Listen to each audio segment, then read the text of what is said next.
Hi hello welcome to ATV మీకు సమర్పిస్తున్న programme student number 1.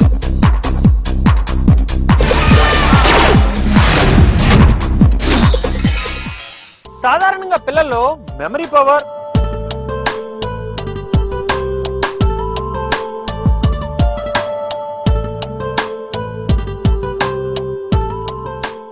Concentration చాలా ఎక్కువగా ఉంటాయి.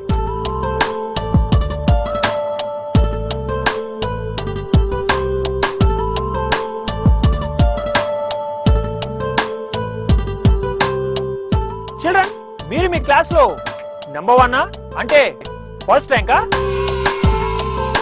అయితే మీరు మీ క్లాస్ లోనో, మీ స్కూల్లోనో, మీ ఊర్లోనో, మీ జిల్లాలోనే కాకుండా ఆంధ్రప్రదేశ్ రాష్ట్రం అంతా నంబర్ 1 స్టూడెంట్ అవ్వాలనుకుంటున్నారా? అయితే మీలాంటి నంబర్ 1 స్టూడెంట్ల కోసం ఏటీవీ సమర్పిస్తున్న నంబర్ 1 ప్రోగ్రామ్ స్టూడెంట్ నంబర్ 1.